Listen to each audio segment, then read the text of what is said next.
Bismillahirrahmanirrahim. Assalamualaikum warahmatullahi wabarakatuh. Baiklah, pada video kali ini saya akan memaparkan materi mengenai studi kasus pandemi COVID-19. SARS-CoV-2 yaitu strain virus merupakan nama virusnya. COVID-19 merupakan nama penyakitnya, dan angka 19 merupakan tahun munculnya virus ini. Kemudian secara umum ukuran virus rata-rata yaitu 1 nanometer sama dengan 1/1 miliar meter, sama dengan 1 meter dibagi 1 miliar. Adapun ukuran untuk virus corona dan laju mutasinya yaitu yang pertama, ukurannya yaitu 26 sampai 32 kb atau 65 sampai 125 nanometer. Kemudian yang kedua, ukurannya terlalu kecil untuk dilihat dengan mata. Kemudian tidak ada gas yang dapat dibau, tidak ada zat yang dapat diindera dengan lidah, tidak mengeluarkan suara, kemudian bersifat menular, kemudian berisiko menyebabkan penyakit pada manusia, kemudian memiliki varian yang banyak dengan laju mutasi cepat. Adapun penularan dari virus corona yaitu dengan 3 cara penularan. Yang pertama yaitu menular lewat percikan, yang kedua yaitu menular dengan kontak, dan yang ketiga yaitu menular lewat udara. Dalam kondisi reguler COVID-19 menular melalui percikan dan lewat kontak, di mana penularan melalui percikan dan bercakap dengan kurang dari jarak 1,5 meter. Kemudian virus berada dalam percikan penderita dan masuk ke organ lain dengan melalui mata, mulut, dan juga hidung.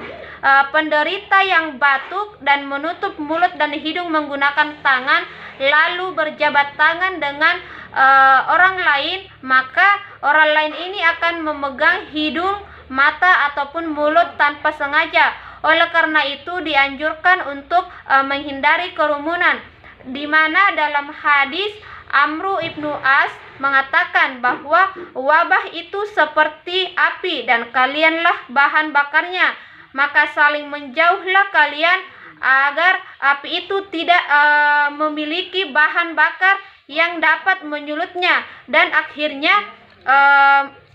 ia akan padam dengan sendirinya.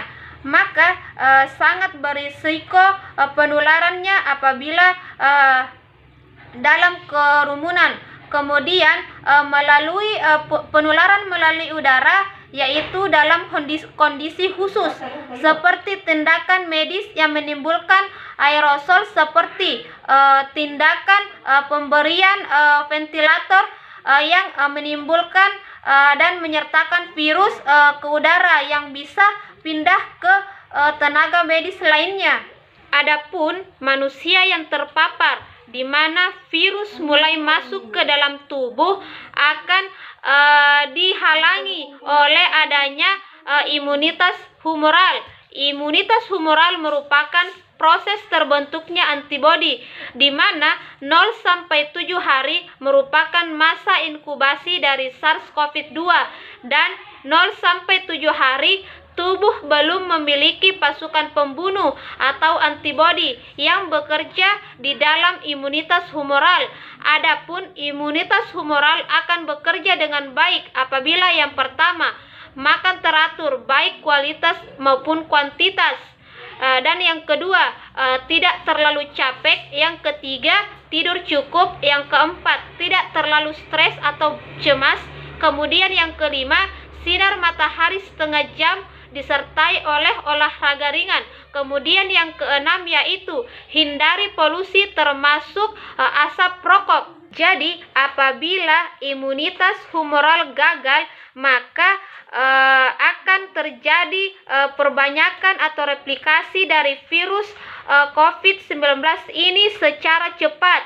Kemudian serangannya di dalam tubuh juga akan semakin cepat, sehingga sangat penting untuk menjaga kestabilan dari imunitas humoral, karena jika menurun akan menyebabkan virus mudah berkembang, memperbanyak diri di dalam tubuh. Dan juga salah satu faktor penyebab imunitas humoral ini menurun yaitu karena stres atau banyaknya pikiran. Adapun untuk mendeteksi virus COVID-19 di dalam tubuh yaitu dengan menggunakan PCR. Sedangkan untuk mendeteksi antibodi yaitu dengan tes berupa rapid test, IgM dan IgG. Adapun cara untuk menghitung mikroorganisme dengan PCR yaitu X dikali 2 pangkat N sama dengan 1, di mana X merupakan jumlah awal mikroorganisme dan N merupakan jumlah amplifikasi atau siklus atau perbanyakan dari mikroorganisme tersebut. Selanjutnya, 0 sampai 7 hari hasil lab pada fase pertama, di mana PCR positif, IgM negatif, dan IgG negatif. Jika PCR negatif, IgM negatif, dan IgG negatif, maka dinyatakan negatif.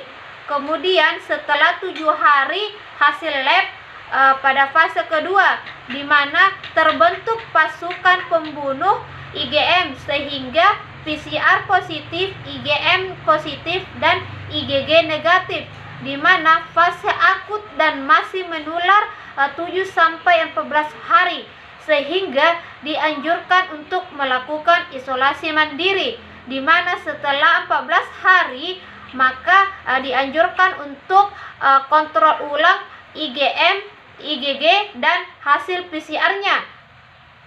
Adapun fase ketiga, fase mulai masuk penyembuhan dengan hasil lab yaitu PCR positif, IgM positif, dan IgG positif.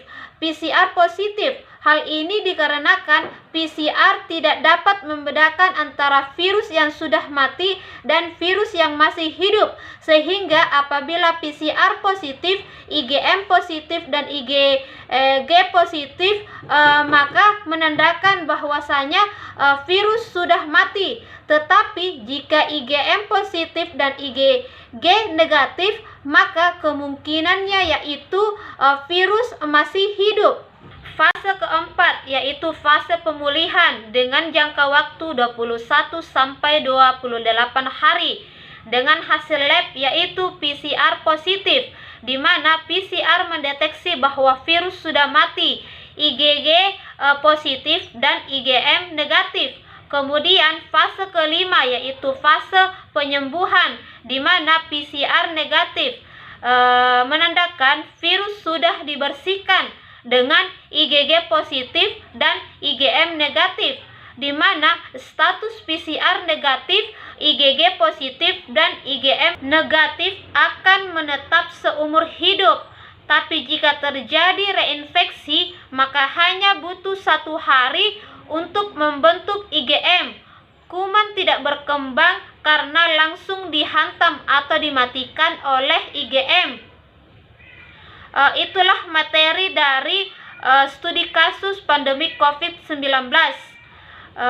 Sekian dan terima kasih. Assalamualaikum warahmatullahi wabarakatuh.